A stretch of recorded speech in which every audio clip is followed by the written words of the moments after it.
Will be worst.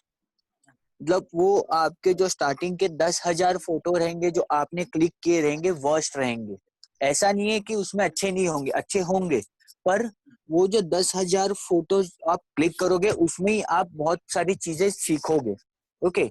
और जैसे अभी सर कह रहे थे कि ये मूवमेंट में अभी बाहर जाना सही नहीं होगा आपके लिए भी। अगर आपको फोटोग्राफी स्किल्स आपके डेवलप करने हैं आप घर से भी कर सकते हो, ऐसा नहीं है। आप घर पे उसके और भी वीडियोस आते हैं, आप वो देखिए, या फिर आपके पास कैमरा है तो आप घर पे ही उसको क्लिक करना स्टार्ट कीजिए, आपको उसको भी मालूम पड़ेगा। पर थोड़ा बाहर जाना टालिए इस बात को लेके। ओके। सो आज अभी हम फिर शुरू करेंगे टाइप्स, सर हाँ, टाइप्स ऑफ फोटोग्राफी। ओके। सो आज मैं आपको टाइप्स ऑफ फोटोग्राफी बताऊंगा।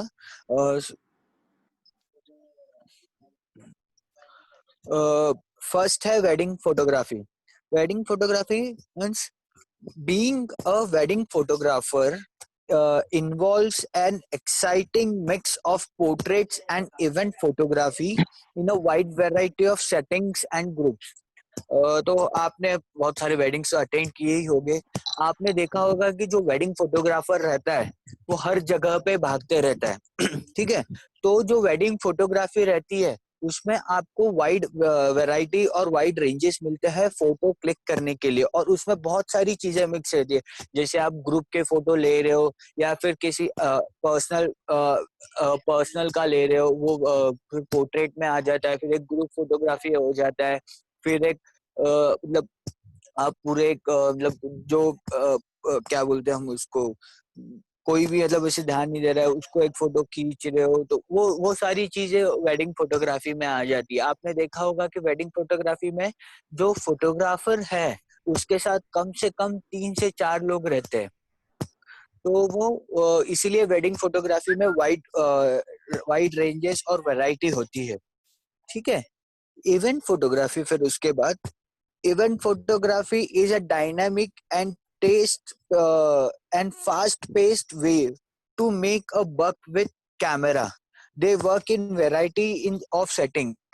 अभी इवेंट फोटोग्राफी भी आप कह सकते हो कि उसमें वाइड और वैरायटी होता है। उसमें आप हर इसके लिए आपको सेटिंग चेंज करना पड़ता है, क्योंकि आप इवेंट में भी एक जगह से दूसरी जगह घूमते रहते हो।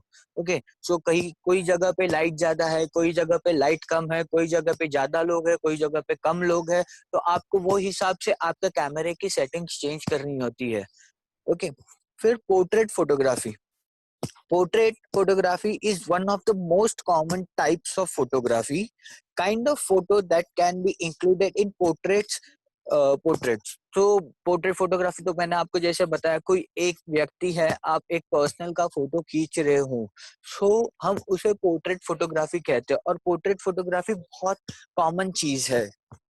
फिर उसके बाद product photography. Products also need to be photographed. They are used for online print catalogs as well as for labels and packaging। जैसे आप बहुत सारी चीजें ऑनलाइन प्रोडक्ट्स देखते हो, तो वो ऑनलाइन प्रोडक्ट्स को जब उन्हें उनके फोटोज जो पिक्चर्स उनको ऑनलाइन पे डालते हैं उसके पहले भी उन पिक्चर्स का फोटोग्राफ्स लिया जाता है, इसीलिए उसको प्रोडक्ट फोटोग्राफी कहते हैं। और प्रोडक्ट फोटोग्राफी उसके लिए ही यूज होती है, जैसे आपका कोई प्रोडक्ट है, आपको उसको ऑनलाइन सेल करना है, तो उसके लिए आपको ऑनलाइन उसको प्रोडक्ट फोटोग्राफी कराना कंपलसरी है। क्योंकि प्रोडक्ट फोटोग्राफी में आपने देखा होगा बहुत बहुत बार कि आपका बैकग्राउंड वाइट होता है, उसमें लाइट फोकस ज्यादा होता है, इस वजह से ऑनलाइन प्रोडक्ट्स के लिए प्रोडक्ट फोटोग्राफी की जाती है। फिर है उसके बाद fine art photography. Fine art photography of are of all the types of photography. This is one of with no rules. They create art. Fine art photography में क्या होता है, ये आपके ऊपर डिपेंड है। आपकी आंखों में जो दिखता है, आपने उसका फोटो खींचा, आपने उस चीज को आर्ट बना दिया। ओके। सो इसे कहते हैं fine art photography. Fashion photography is one of the most glamorous and more difficult to enter photography job.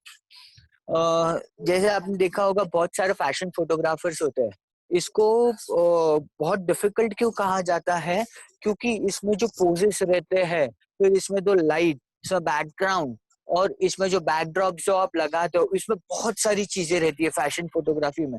आपको फैशन फोटोग्राफी बहुत मतलब बहुत डिफिकल्ट होता है सीखने के लिए भी, क्योंकि जो सामने जो बंदा है जिसकी आप फोटो खींच रहे हो, जिसकी आप फोटो क्लिक कर रहे हो, वो भी परफेक्ट होना चाहिए। उसके एंगल्स, उसके माउथ एक्सप्रेशंस, वो आपको पहले देखने चाहिए। मतलब वो आपको फिर क्लिक करते वक्त मालूम पड़ना चाहिए कि ये गलत है, ये आपको वो तरीके से करना है, ये एक्सप्रेशन आपको ऐसे देना है। इसीलिए फैशन फोटोग्राफी को डिफिकल्ट फोटोग्राफी भी कहा जाता है।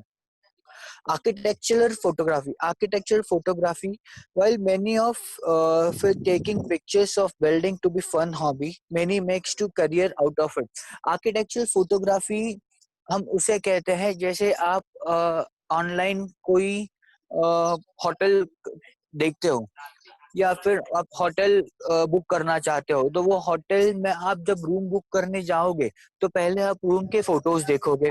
ओके, तो वो रूम के जो फोटोज जो क्लिक करता है, उसे हम आर्किटेक्चरल फोटोग्राफी कहते हैं, क्योंकि उसमें वो बंदा आपको रूम दिखाता है, वो जो क्लिक करता है वो ऐसे, उसको ऐसे क्लिक करना है कि जो बंदा देखे उसको पहले ही नजर में वो रूम अच्छा लगे। ओके, इसीलिए आर्किटेक्चर फोटोग्राफी भी बहुत सही है, पर उसमें भी आपको बहुत सारी चीजें सीखनी पड़ती है, जैसे कि कौन से एंगल से हमें फोटो लेना है कि हमें आपका हमारा पूरा रूम दिखे, उसमें रखे हुए एमिनिटीज दिखे, या फिर रूम में बालकनी है तो एक एंगल से ऐसा दिखे कि हमें बालकनी भी दिखाना है, रूम पूरा रूम भी दिखाना है, ऐसे। तो आर्किटेक्चर फोटोग्राफी में आपको जो कॉर्नर्स है या फिर जो चीजें है वो बहुत अच्छी तरीके से, या फिर आपको सराउंडिंग्स देख के फोटो क्लिक करनी पड़ती है। तो फिर travel photography it's a blend of many different types of photography in it, capturing landscape and natural world in which it's located. Travel photography तो जैसे आपको पता ही होगा, ट्रैवल फोटोग्राफी में आप आर्किटेक्चर फोटोग्राफी भी करते हो, मॉन्यूमेंटल फोटोग्राफी भी करते हो, लैंडस्केप भी करते हो, आप पोर्ट्रेट भी करते हो, या आप वाइल्ड लाइफ भी करते हो। ट्रैवल फोटोग्राफी एक ऐसी फोटोग्राफी है जिसमें आप सारी चीजें एक ही जगह पे लाके रख देते हो। मतलब आप समझ रहे हो मेरी बात को, मैं क्या बोल रहा हूँ? सुन, मैं ज्यादा फास्ट तो नहीं हो रहा हूँ ये सब चीजों में? No hello? sir, no sir, no sir, you can go with your pace. Okay okay, ठीक है, चलेगा। यस सर, समझ रहा। ओके, सो ट्रैवल फोटोग्राफी तो आपको समझा ही होगा। इसमें आप लैंडस्केप ले रहे हो, इसमें आप मॉन्यूमेंटल फोटोग्राफी ले रहे हो, इसमें आप पोर्ट्रेट ले रहे हो, वाइल्ड लाइफ ले रहे हो। इसलिए ट्रैवल फोटोग्राफी को हम कहते हैं कि it's a blend of all different types of photography. Advertisement और lifestyle photography, it includes in a range of subjects like street, lifestyle, field, where you will shoot for a print and campaign. अगर आपने advertisement देखा होगा या फिर आपने कभी advertisement photography देखी होगी, तो उसमें समझो एक हमारे पास सब्जेक्ट है और एक ऑब्जेक्ट है। तो हम जो एडवर्टाइजमेंट फोटोग्राफी और लाइफस्टाइल फोटोग्राफी में है ना, हम सब्जेक्ट और ऑब्जेक्ट दोनों को कंबाइन करके एक फोटो ले लेते हैं। सब्जेक्ट इन द सेंस जो हमें दिखाना है। ओके, समझो अभी हमें कोई हम ब्रांड का फोटोग्राफी कर रहे हैं, सो वो ब्रांड के लिए उनका हमारे लिए सब्जेक्ट हो गया वो जो ब्रांड का जो चीज है, जैसे कि कोई क्लोथ वेयर्स हो गए या एसेंशियल्स हो गए, तो वो ब्रांड हमारे लिए सब्जेक्ट हो गया। और जो हमारा बंदा है या जो हमारा मॉडल है, दैट इज ऑब्जेक्ट। सो हम लाइव एडवर्टाइजमेंट फोटोग्राफी में सब्जेक्ट और ऑब्जेक्ट को मिक्स करके एक फोटो क्लिक करते हैं।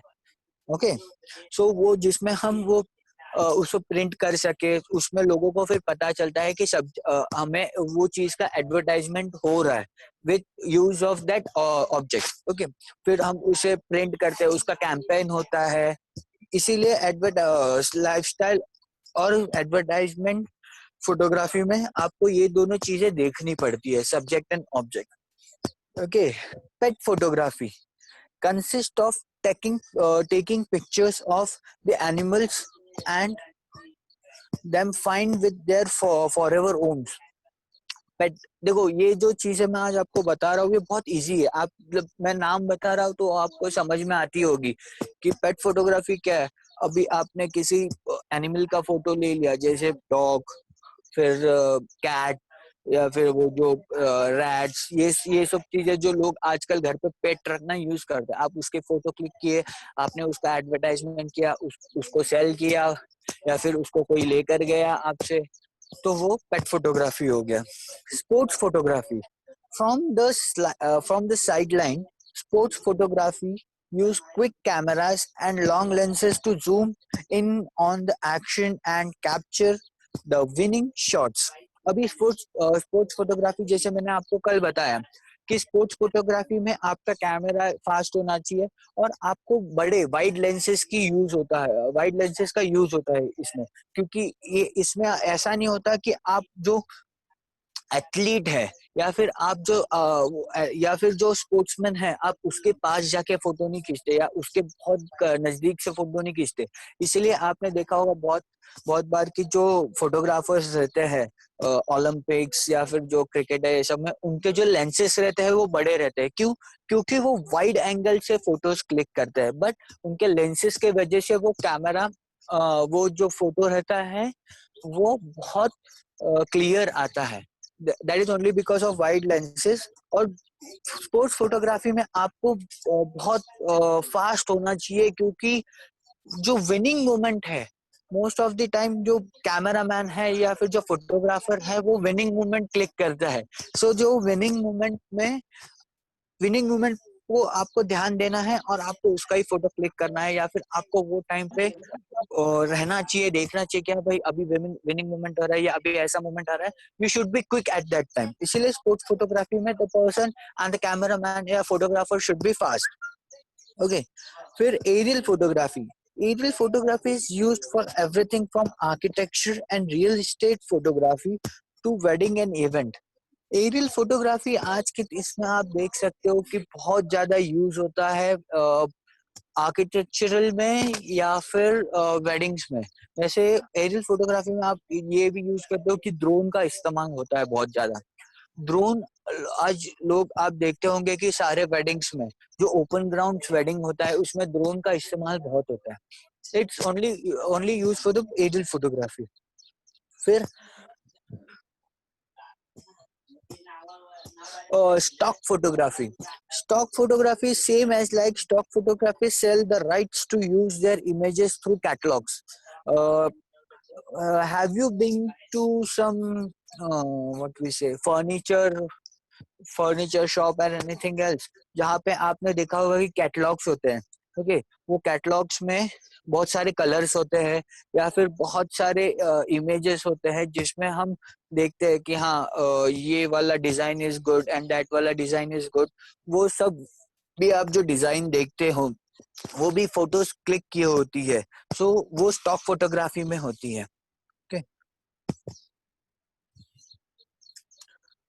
adventure photography.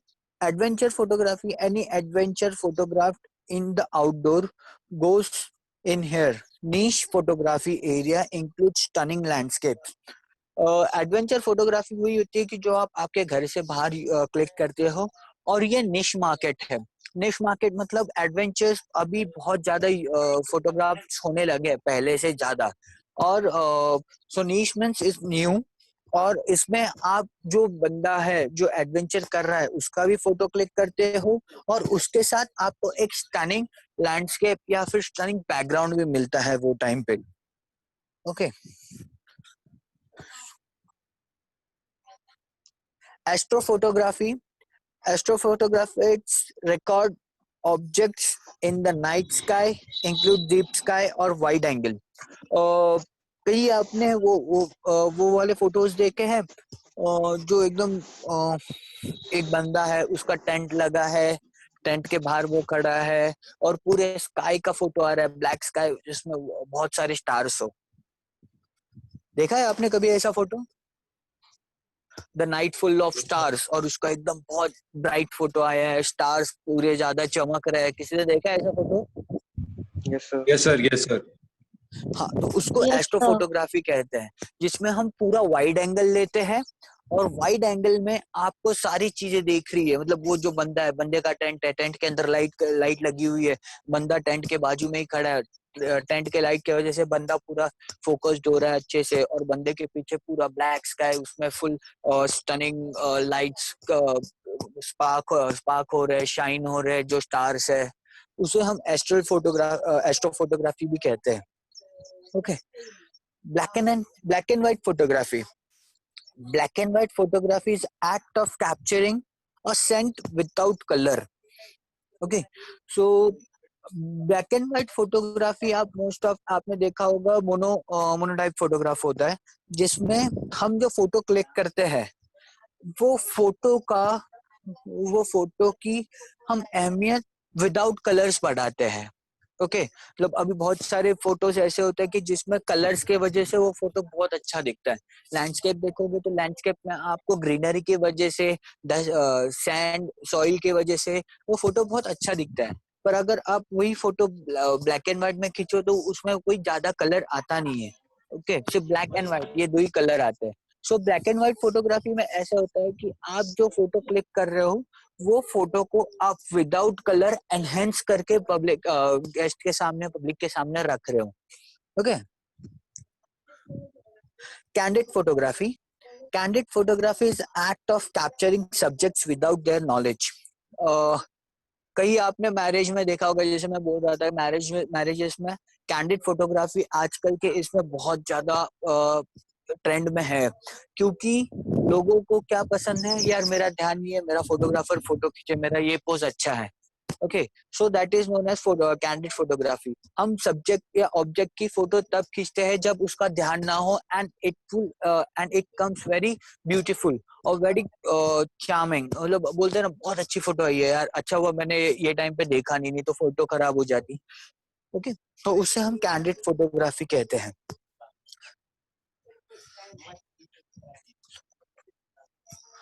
Cityscape photography. It is a representation of the physical aspects of city, metropolis or urban area. बहुत फोटोज आपने ऐसी भी देखी होगी कि कोई बंदा फोटो खींच रहा है जिसमें स्काई स्केपर्स हो, स्काई स्केपर्स के बाजू से एक मेट्रो लाइन जा रही है, उसके बाजू में एक बहुत बड़ा हाईवे जा रहा है। आपने बहुत सारी फोटोज ऐसी देखी होगी जिसमें हम सिटी के बारे में बता रहे हैं। Okay, so that is known as cityscape photography, जिसमें हम एक फोटो में बता रहे हैं कि हाँ ये सिटी में आपको ऐसे दिखेगा, ऐसा है, ये है, इसे हम सिटीस्केप फोटोग्राफी कहते हैं।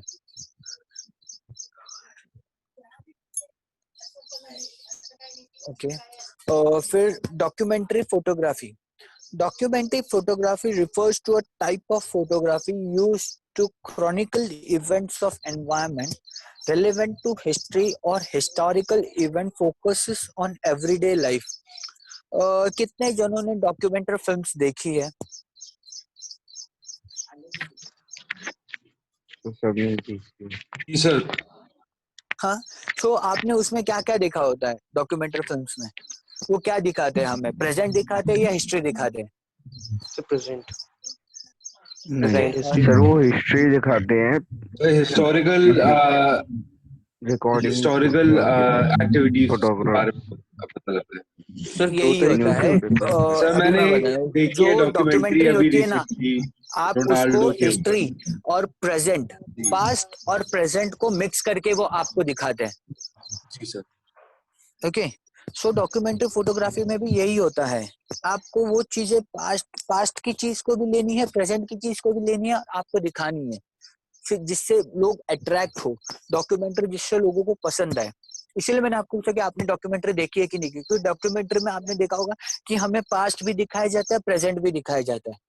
ओके, जी सर। तो डॉक्यूमेंट्री इस वजह से लोगों को अच्छी लगती है, और वो दोनों का कॉम्बिनेशन मिला के एक जगह पे रखा जाता है डॉक्यूमेंट्री फिल्म्स में। ओके, जी सर। फिर ड्रोन फोटोग्राफी। ड्रोन और aerial photography is action of photographing from airborne object. जो ड्रोन फोटोग्राफी तो आपको पता ही है। Editorial photography. Editorial photography are images captured for use in newspaper and magazines. जो आप मैगजीन्स और न्यूज़पेपर में फोटोज देखते हो, इमेजेस देखते हो, उसी को हम एडिटोरियल फोटोग्राफी देखते हैं। फिर इंडोर फोटोग्राफी हो गया, लैंडस्केप फोटोग्राफी हो गया, इसके बारे में तो आपको बताया ही है।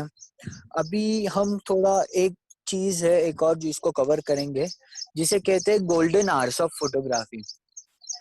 कौन से लोगों किन किन लोगों को पता है या कितने जनों को पता है गोल्डन आवर ऑफ फोटोग्राफी किसको बोलते हैं, या what is the perfect time to click the photo?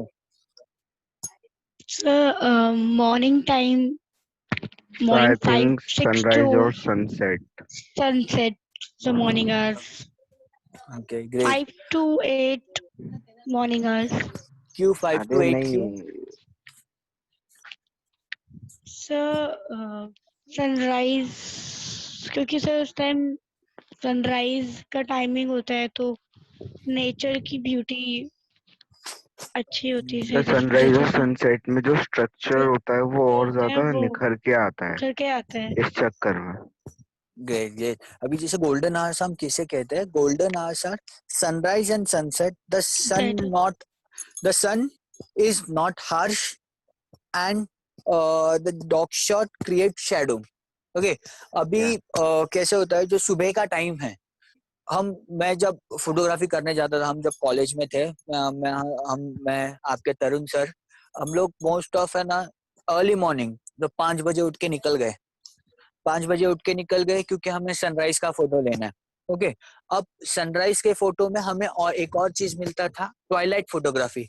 Twilight में क्या होता है, आपने बहुत बार देखा होगा या अभी तक आपने नोटिस किया है नहीं किया है, सुबह के टाइम पे और शाम के टाइम पे एक ऐसी ये होती है, आपको स्काई में 2 कलर दिखेंगे, कभी ऑरेंज और ब्लू, कभी पर्पल, लेवेंडर या ऑरेंज, ऐसे कलर्स देखे कभी आपने? Yes sir. हाँ, तो जी उसे सर। हम कहते हैं ट्वाइलाइट फोटोग्राफी। वो आपको most of the time early morning दिखता है सनराइज के टाइम, और इवनिंग में सनसेट के टाइम दिखता है। सो वो आपके फोटो को एक अलग सा एनहांस और अलग से गार्निशिंग दे देता है आपके फोटो में। एक वो हो गया ट्वाइलाइट फोटोग्राफी, और एक हो गया सनराइज फोटोग्राफी। सनराइज के टाइम पे जो सनरेज होती है या फिर जो धूप होती है वो इतनी हार्श नहीं होती।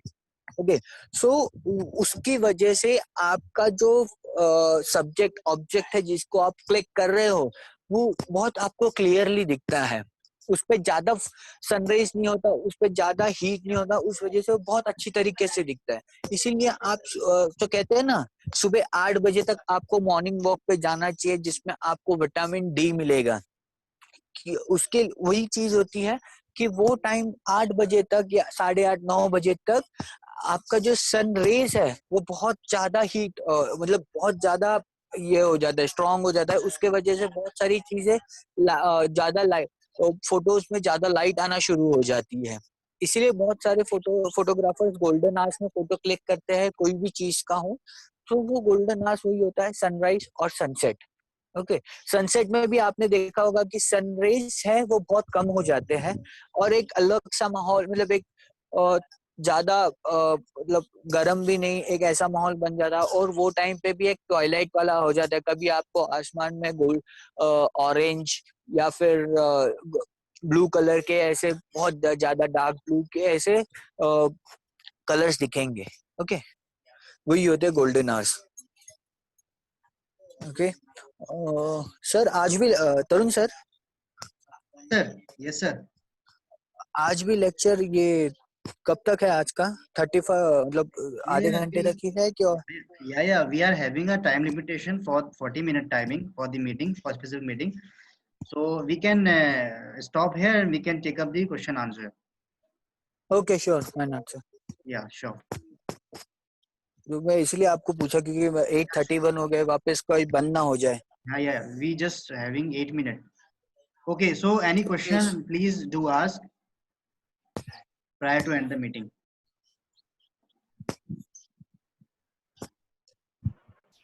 सर जो ऑटोग्राफी बताई है तो आप एक बार क्या उसके एंगल्स और कितने फ्रेम्स होने चाहिए एक प्रॉपर किसी भी प्रोडक्ट देखो की फोटोग्राफी करने के प्रोडक्ट लिए? फोटोग्राफी में जो एंगल्स और फ्रेम्स होते हैं वो डिपेंड करते हैं आपके लाइट पे। ओके, सो आप अभी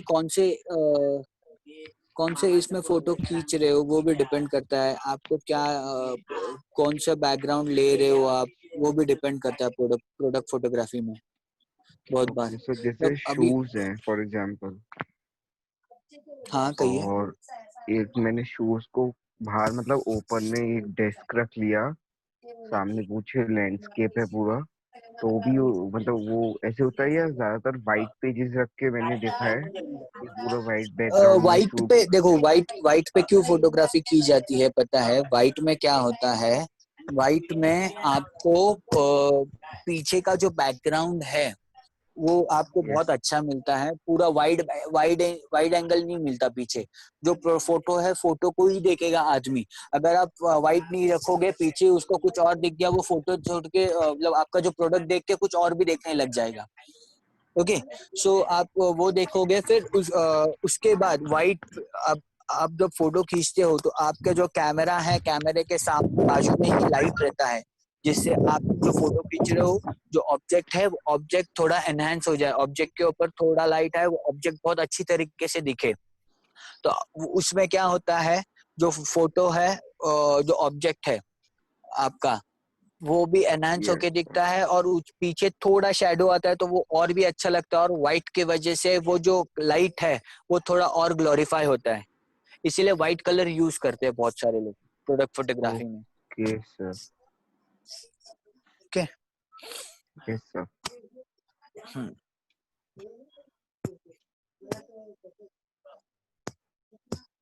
so we can have some changes in our pace or in our language।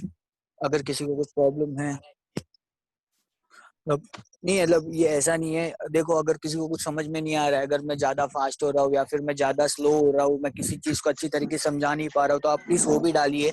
So I can work on that thing. I can explain you in a very well manner. So, how much lens is used in wildlife photography? Wider photography. Hello hello ji sir. Sir. हाँ हाँ जी। Hello hello हाँ हाँ, किसको चीज का photo खींच रहे हो? समझो आपने बाइक का फोटो खींचा, तो बाइक आपका प्रोडक्ट फोटोग्राफी में भी आता है, पर बाइक का आप ऐसे एंगल में फोटो खींच रहे हो कि वो आपको आर्ट लग रहा है, किसी देखने वाले को यार आर्ट लग रहा है। अभी समझो आपने फोटो खींचा, फोटो के पीछे उसका शैडो भी आया, शैडो में बाइक कुछ और रेप्लिका दिखा रही है, तो हम उसे फाइन आर्ट कह सकते हैं। फाइन आर्ट फोटोग्राफी बहुत पेचीदा है, जिसमें ना आपको आपका दिमाग लगाना पड़ेगा, और वो जो ऑब्जेक्ट है, वो ऑब्जेक्ट का आप फोटो खींचते हो, उसका आप कुछ और ही मीनिंग निकाल रहे हो।